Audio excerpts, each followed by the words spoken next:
So how was it, Phil? Amazing. Yeah? You like it? I'll have one. Yeah. I'll have two, one for each hand. What did you like about it? Was it quiet? It's smooth, it's quiet, Yeah. it's comfortable to hold. Yeah. Good budget little gun, eh? It is. Yep. For a mid-level market, it far exceeds anything else that's available out there. Cool. Glad you liked it. So that was your first shot with the drone too? Yep. Yeah, what did you think of it? Oh, it's real smooth. Yeah? Real light. Yeah. Good spreads. It's probably the first thing you notice about it, eh? Is how light it is. Yep, definitely. A lot quieter now, eh? Yeah, it does make a difference to the quietness. So, yep, you'd buy one? Yeah, definitely. Sweet as, bro. Hi guys, just doing a quick review on the Macdev Drone 2. I picked this gun up a couple of months ago. I didn't want to do a review on it straight away. I wanted to have a couple of games with it, some trainings and some club nights, and really see how this shoots and what it's like. I didn't want to just shoot it over the chrono and go, oh yeah, I like it, or I don't like it. Anyway, first thing I noticed when I picked up the drone, I thought the case was empty. It's a very, very light gun. Opened up the case, of course the marker was in there, so yeah, that's the first thing I noticed, is very, very light. And I think it's one of the first things most people notice is how light it is. Then you're going to notice how comfortable this gun is in the hand. It's got nice soft rubber grips. You know, this is a rubber grip up the front here. It's nice and soft. It feels really good in the hand. You've got a rubber grip on the barrel back as well, so you can wrap your thumb right over the top of it, and it just fits in your hand really, really nice. I think the old drones, they came out with quite a hard plastic grip, but in saying that, you know, that was a budget gun, so you kind of expect that. So that's why this gun sort of stands out a bit more.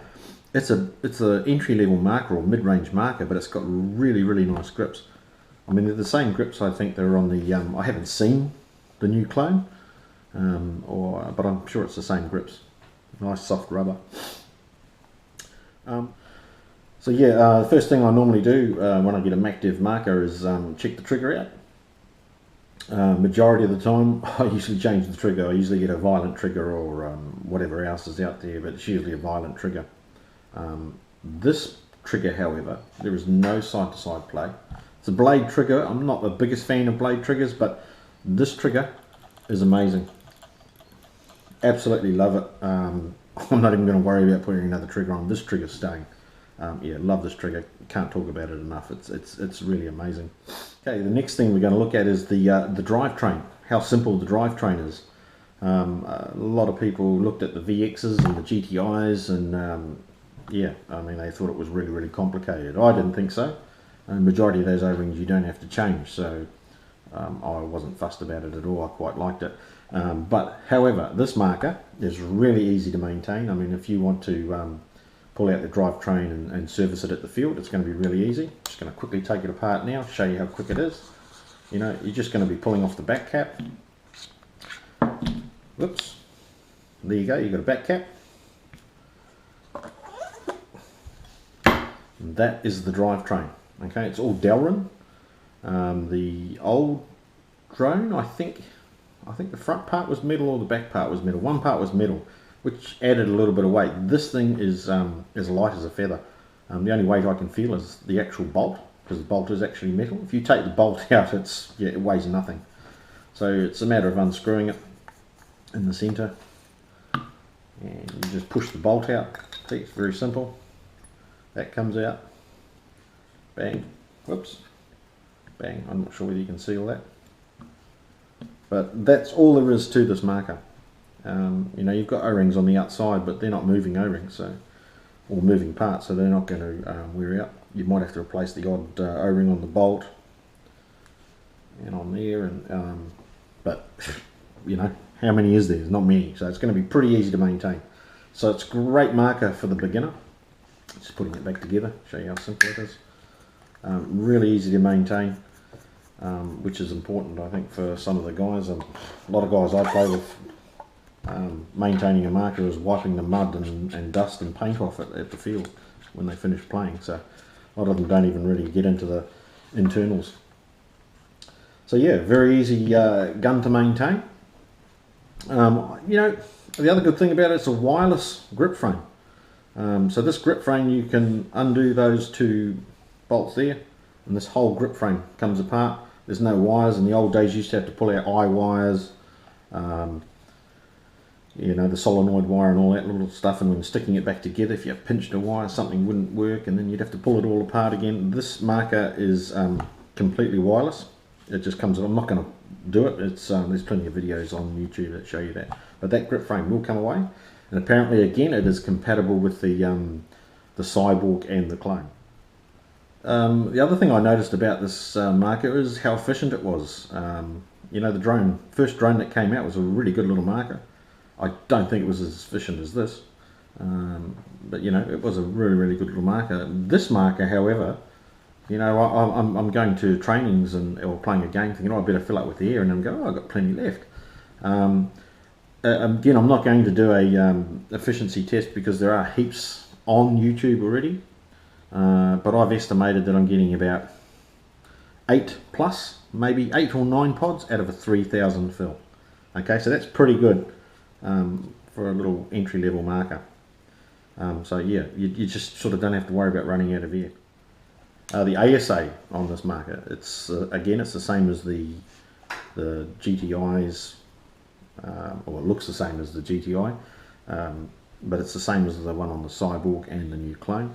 One notable difference is that on the old GTIs, this had an O-ring on it. And of course, it's, you know, you're getting mud and everything in there, and every now and then you'll get a bit of dirt and you'll ruin that O-ring. This one does not have an O-ring, so again, less maintenance. I'm not sure whether it seems a lot easier to turn on and off. Maybe that's contributed to why it's easier to turn on and off. I'm not 100% sure.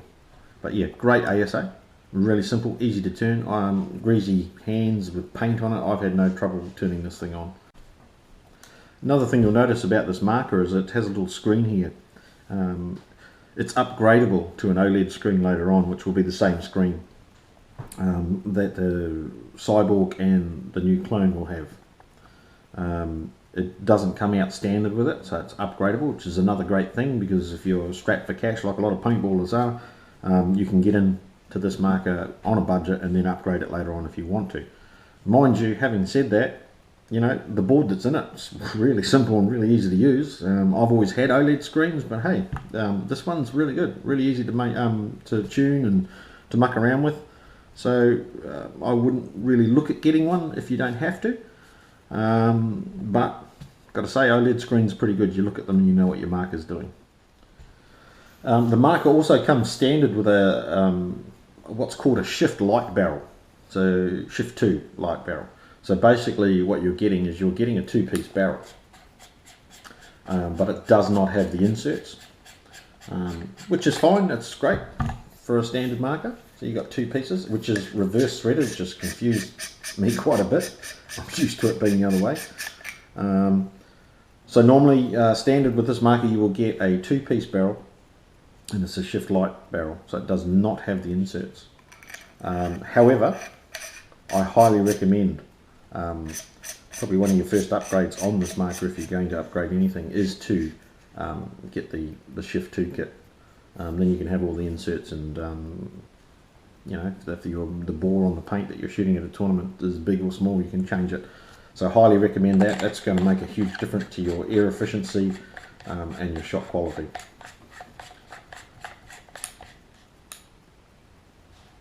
Yeah, so highly recommend the Shift 2. Now, shot quality. A lot of people have asked me, what does it shoot like? It shoots like a drone too. Does it shoot like the old drone? Oh, well, it kind of does. I've tinkered with mine. I don't recommend that you do that, but I have changed the dwell on my marker. By doing that, I've got this thing shooting quieter than my Geo 3.1. I'd have to say not far off an LV1 as well. I know that's a big call, but I've changed the dwell and it's shooting great. However, if you want to tinker with your dwell, that can change the parameters of your marker, and you know, you might start breaking paint, or it might not operate properly. But mine's going great, and I've got to say, there's nothing wrong with the stocks, the settings. Just stick to that, and you'll probably have no problems. But yeah, shot quality. The way my marker's shooting at the moment, I'd have to say the closest thing that it comes to is an NT. It reminds me of my NT that I had. It's got the same sort of shot sound signature and quality. Not as flat as the NT. It does seem to have a little bit of a lob shot like the poppet guns, but man, this gun's on target every time. I have not missed anyone. I haven't come off on a game and gone, oh, I wish I had shot my other clone or whatever, I would have shot that person. The shot quality on this marker is absolutely amazing. I'm actually finding I put my other markers down. I want to play with this one. This is just a fun little marker. Great value for money. Now we come to the big question. How much kick does it have? Let's be honest. A shotgun has kick. Not many paintball guns have kick. I think a paintball gun that's got kick that's causing you problems is there's something wrong with the marker. Yeah, you pull the trigger and it's got a little bit of a tiny barrel rise, just like any other marker. You know, it doesn't cause any problems. Again, like I said, I've been on target every time with this marker. Haven't missed my target at all. Just love shooting it, and I'm sure you're going to love shooting it as well. It's a great little marker. If you're wondering whether to get one or not, go out and get it. Fantastic little marker. Go up and see the guys at Outpost 43. Blair set me up with this one. He's the man. Get up there, buy one of these, and yeah, and you'll enjoy your paintball and you'll love this little marker. Cheers.